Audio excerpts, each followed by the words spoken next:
இலவசமாக டெலிவரி கொடுக்குறோம்.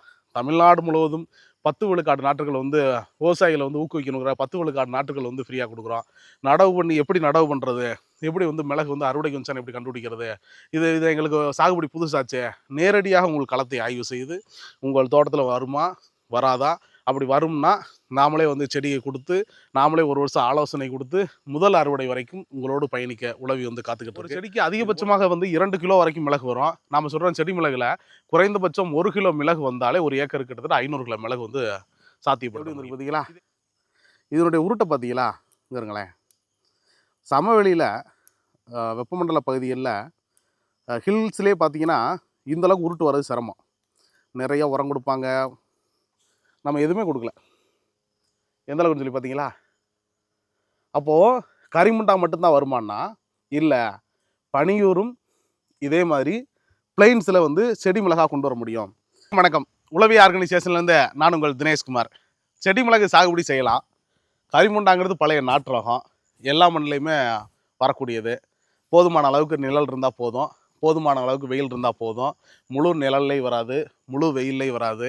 60 விழுக்காடு நிழல் எந்தளவுக்கு கட்டாயமோ அதே மாதிரி 40 விழுக்காடு சூரிய வெளிச்சமும் கட்டாயம். ஏன் 40 விழுக்காடு சூரிய வெளிச்சம் கட்டாயம்? ஒளிச்சேர்க்கை நடக்கணும். ஒளிச்சேர்க்கை நடக்காமல் வரக்கூடிய பூக்கள் வந்து காயாக மாறாது, மகரந்த சேர்க்கை நடக்காது. அப்போ எந்தளவுக்கு நிழல் வேணுமோ அதே அளவுக்கு வெயில் வேணும். அப்போ கரிமுண்டா மட்டும்தான் வருமா அப்படின்னா இல்லை. கேரளா பனியூர் ரிசர்ச் ஸ்டேஷன் வெளியிட்ட கிட்டத்தட்ட பனியூரில் பார்த்தீங்கன்னா பனியூர் 1 ஆரம்பித்து பனியூர் 11 வரைக்கும் கிட்டத்தட்ட 11 ரகங்களை வந்து வெளியிட்டிருக்காங்க. அதில் நாம் வந்து நிறைய வந்து R&D போட்டு நமக்கு வந்து சக்ஸஸ் கொடுத்தது பார்த்தீங்கன்னா பனியூர் 1, 5, 7, 9 அப்படிங்கிற 4 ரகமும் பார்த்தீங்கன்னா பிளெயின்ஸில் சமவெளியில் வெப்பமண்டல பகுதியாக இருக்கட்டும், மித வெப்பமண்டல பகுதியாக இருக்கட்டும், குளிர் சார்ந்த பகுதியாக இருக்கட்டும், ஹில் கிராப்ஸாக இருக்கட்டும், உங்களுக்கு அதே மாதிரி வந்து ஈரோடு, திண்டுக்கல், திருவண்ணாமலை இப்படி வெப்பமண்டல பகுதியெல்லாம் நம்ம எடுத்துக்கிட்டோம்னா கூட அங்கேயுமே பார்த்தீங்கன்னா பனியூர் வந்து சக்ஸஸாக வருது. இப்போ திண்டுக்கல் மாவட்டத்தில் நடவு பண்ணி கிட்டத்தட்ட வந்து 1.5 வருஷமான ஒரு பனியூர் செடியை நீங்கள் வந்து பாருங்கள், எந்தளவுக்கு வந்து கிளைகள் பிரிஞ்சிருக்கு, எந்தளவுக்கு வந்து பூக்கள் வந்திருக்கு, ஒரே நேரத்தில் எப்படி வருது அப்படிங்கிறத நீங்கள் வந்து பாருங்கள். ஒரு பூவினுடைய நீளம், ஒரு பால் பூவினுடைய நீளம் பார்த்தீங்கன்னா இந்த அளவுக்கு வரும். இது வெறும் பால் பூவாக மட்டும்தான் வருமா அப்படின்னா இது அப்படியே மணி கட்டும். மணி கட்டிட்டு தெரியுதுங்களா. இப்படி மணி கட்டுறது மட்டும்தான் இருக்குமா அப்படின்னா கால் பிஞ்சுகள், இந்த மாதிரி கால் பிஞ்சுகள், இந்த மாதிரி கால் பிஞ்சு மட்டும்தான் இருக்குமா? இதில் அரை பிஞ்சுகள் அதெல்லாம் இருக்காதா? வாங்க, இந்த மாதிரி அரை பிஞ்சுகள் இருக்கும், இது மாதிரி முக்கால் பிஞ்சுகள் இருக்கும். எப்படிங்க வந்துட்டு அறுவடை வரும் அப்படின்னா இங்கே இருங்களேன்.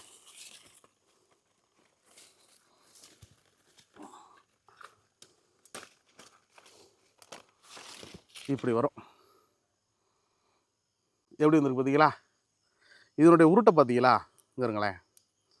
சமவெளியில் வெப்பமண்டல பகுதிகளில் ஹில்ஸ்லேயே பார்த்தீங்கன்னா இந்தளவுக்கு உருட்டு வர்றது சிரமம். நிறைய உரம் கொடுப்பாங்க, நம்ம எதுவுமே கொடுக்கல. எந்த அளவுக்குன்னு சொல்லி பார்த்தீங்களா.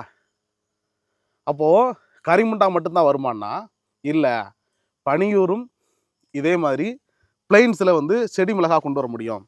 அப்போ செடி மிளகா கொண்டு வந்துட்டோம். இதில் பார்த்தீங்கன்னா தெரியும், கிட்டத்தட்ட எந்த பற்று வேர்களுமே வந்திருக்காது. இப்போ இவ்வளோ கீழே படர்ந்துருக்கு இல்லைங்களா. இதே கொடி மிளகா இருந்தால் என்னாகும், இந்நேரம் அப்படியே கீழே வந்து அந்த பற்று வேர்களை பறிச்சு அது அப்படியே வேரோடி அப்படியே நீண்டு ஓடும். இது ஓடாது, இது குத்துச்செடி. அப்போது இதுலேருந்து நமக்கு என்ன வரும், எப்படி வந்து நம்ம வந்து கரிமுண்டா வந்து ஒரு ஏக்கருக்கு 500 செடி பண்ணுறோமோ அதே மாதிரி பனியூரும் பார்த்தீங்கன்னா நம்ம வந்து 500 செடி பண்ணலாம். கரிமுண்டாவுக்கு பனியூருக்கு உள்ள வித்தியாசம் என்னங்கிறீங்கன்னு கேட்டிங்கன்னா, உங்களுக்கு தொடர்ச்சியாக வந்துட்டு ஒரு இலைக்கும் இன்னொரு இலைக்கும் இடையில கரிமுண்டா பூக்கள் வந்துக்கிட்டே இருக்கும். ஆனால் பூவினுடைய நீளம் 5லேருந்து 7 சென்டிமீட்டருக்குள்ளே தான் இருக்கும். ஆனால் பனியூர் கிட்டத்தட்ட அரை அடி நீளம் வரும், 15 சென்டிமீட்டர் 16 சென்டிமீட்டர் நீளம் வரும் பனியூருடைய பூக்கள். அந்தளவுக்கு பார்த்தீங்கன்னா உங்களுக்கு மணி கட்டும். அந்தளவுக்கு பார்த்தீங்கன்னா இருங்களேன், எப்படி மணி அரும்பு கட்டியிருக்குன்னு பாருங்கள். இதனுடைய நீளத்தை பார்த்தீங்களா, இங்கே இருங்க. இதெல்லாம் வந்து அரும்பு.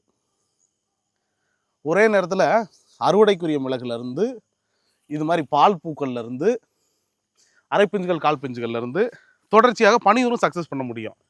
அப்போது ஒரு ஊடுபயிர் சாகுபடியை பொறுத்தளவுக்கு நமக்கு என்னவா வந்து ரிட்டர்ன்ஸ் வருது அப்படிங்கிறப்போ தான் ஒரு சாகுபடி வந்து சக்ஸஸ்ஃபுல்லாக அமையும். அப்போ என்னவா ரிட்டர்ன்ஸ் வரும் அப்படின்னு சொல்லி கேட்டிங்கன்னா, நாம சொல்கிறோம் ஒரு செடிக்கு அதிகபட்சமாக வந்து 2 கிலோ வரைக்கும் மிளகு வரும். நாம சொல்கிறோம் செடி மிளகுல குறைந்தபட்சம் 1 கிலோ மிளகு வந்தாலே ஒரு ஏக்கருக்கு கிட்டத்தட்ட 500 கிலோ மிளகு வந்து சாத்தியப்படுத்த முடியும். இது எங்கெங்கெல்லாம் வந்து சந்தைப்படுத்த முடியும் அப்படின்னு சொல்லி கேட்டிங்கன்னா, மிளகு வந்து சாகுபடி பண்ணுறதுக்கு தான் இன்றைக்கி நிறையா தோட்டங்கள் வேணுமே தவிர சந்தை வாய்ப்புகள் குமிஞ்சு கிடக்கு. அதுக்கு உளவியே பார்த்தீங்கன்னா உங்களுக்கு வந்து மிளகை வந்து பை பண்ணுறதுக்கு பையர்ஸை வியாபாரிகளை நாமளே வந்து உங்களுக்கு வந்து அறிமுகப்படுத்தி கொடுக்குறோம். அப்போ வியாபாரிகளை அறிமுகப்படுத்தி கொடுக்கும்போது கிட்டத்தட்ட 600 ரூபாயிலிருந்து 1500 ரூபா வரைக்கும் மிளகு வந்துருக்கு.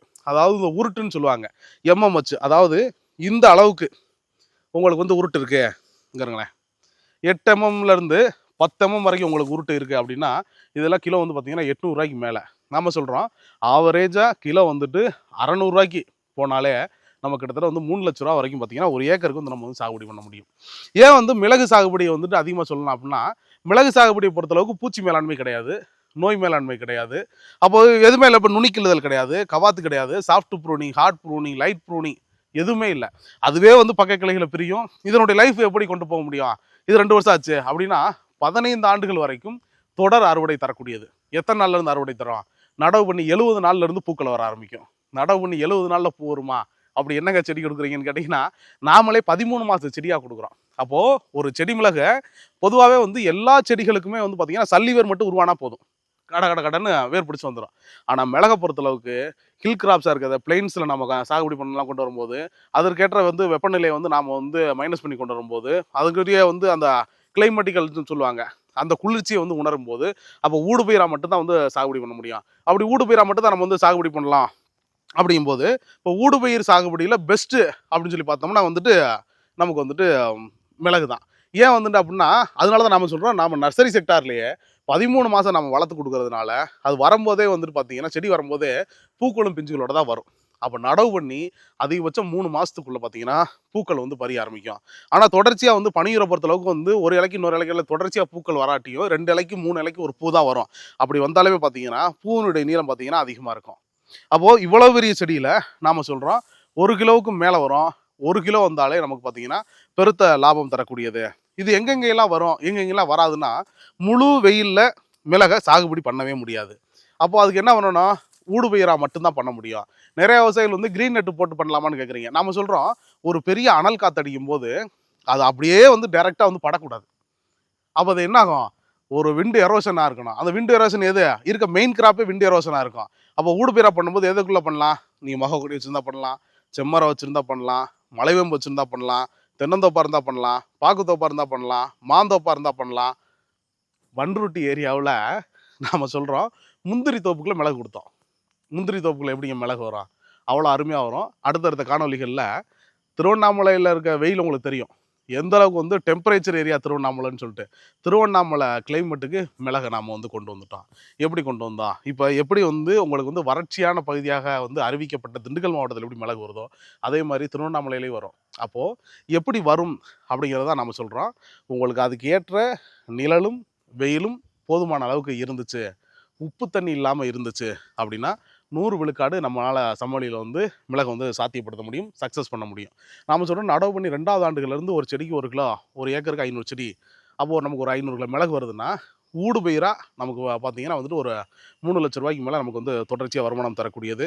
அதிகப்படியான உங்களுக்கு வந்து மேலாண்மை கிடையாது. இப்போ நீங்கள் பார்க்குறீங்க எவ்வளோ களை மண்டி கிடக்குன்னு பாருங்கள்.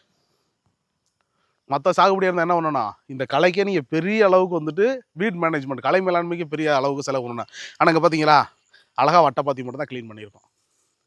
களைச்செடிகள்லேருந்து வரக்கூடிய வந்து பச்சை புழுவிலேருந்து வண்டுகள்லேருந்து பூச்சிகள்லேருந்து எது ஒன்றுமே மிளகை வந்து அஃபெக்ட் பண்ணாது. காரணம் மிளகுனுடைய இலை முதல் கொண்டு காரம் அடிக்கிறதுனால எந்த ஆடு மாடும் சாப்பிடாது, எந்த பூச்சிகளும் சாப்பிடாது. அதனால தான் பார்த்தீங்கன்னா கொல்லி ஹில்ஸில் பார்த்தீங்கன்னா மானாவாரி மிளகு சாகுபடி பண்ணுறாங்க. இன்ன வரைக்குமே மானாவாரி மிளகு சாகுபடி தான். நாம் சொல்கிறோம் இதுவே நாம் வந்து திப்ளியில் பட்டிங் பண்ணி கொடுக்குறனாலனாகும், மெச்சூர்டு ரூட் ஃபார்மேஷனோட நம்ம கொடுக்கலனாகும், பிளெயின்ஸ்லேயே ஹில்ஸில் எந்த அளவுக்கு வருதோ அந்த அளவுக்கு வராட்டியும் கூட நமக்கு போதுமான அளவுக்கு ஒரு திருப்திகரமான அளவுக்கு நம்மளால் வந்து பிளெயின்ஸில் வந்து செடி மிளகு வந்து சக்ஸஸ் பண்ண முடியும்.